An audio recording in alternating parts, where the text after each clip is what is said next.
Pinakamalawak na newsroom sa buong Pilipinas. Ito ang Radyo Pilipinas News Update. Saya.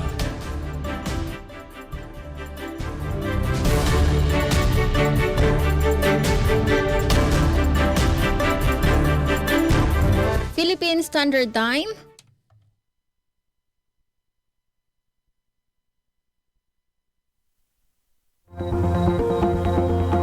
Yes, Philippine Standard Time, 3:58 p.m.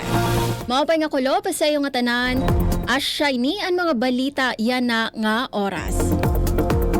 36 nga bag-o nga amnesty application sa Northern Samar ginproseso sa Local Amnesty Board Catbalogan. Ngan pag-release sa educational assistance sa eskolar ng probinsya grantees nagpapadayon. Detalye sa sini nga mga balita pamatian naton matikang kan Charmaine Perito Balvez. Radyo Pilipinas Report.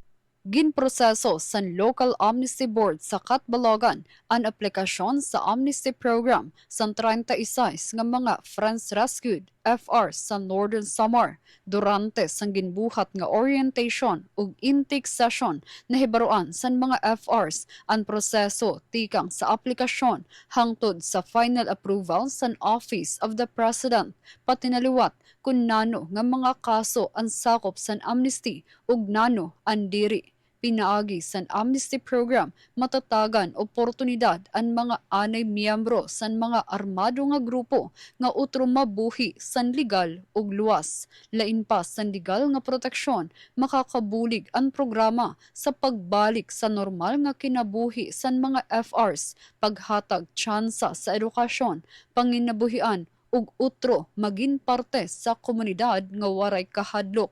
Nagtapos ang aktibidad sa panunumpa sa katapatan sa mga FRs sa atubangan sa mga representante sa Public Attorney's Office como simbolo sa era bag-o nga pagtikang ug commitment nga magsusunod sa balaod sa nasod.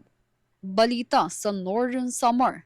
Padayon ang gobyerno probinsya sa Northern Samar sa pagdistribuer educational assistance sa mga benepisyaryo sa eskolar ng probinsya program. Nauna na nga nagdistribuer assistance sa mga bungto sa San Antonio, San Vicente, Capul, Biri, Allen, Victoria, Lope de Vega, Rosario, San Jose, Bubon, Mondragon, Lavizares ug bungto San Catarman. Magpapadayon ang payout kutob sa masunod nga semana adlaw Lunes, Pebrero 23 para sa nagpapabilin nga mga bungto sa probinsya. Sa kabugusan, ginalauman nga makakarawat assistance ang maabot sa 3,248 nga mga benepisyaryo nga ginkokomponer sa 753 nga anay scholar ug 2,495 nga bag-o nga grantees. Katuyuanan san programa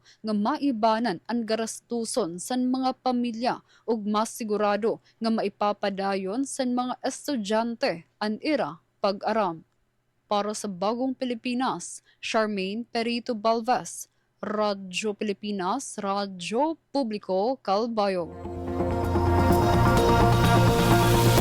Asya adton kabugusan sa mga balita yan na nga oras. Padayon kamo pamati sa DYOG Radyo Pilipinas, Radyo Publiko Calbayog para sa mga news updates. Ini si Suzette Pretencio para sa Radyo Pilipinas, Radyo Publiko. Mula sa pinakamalawak na newsroom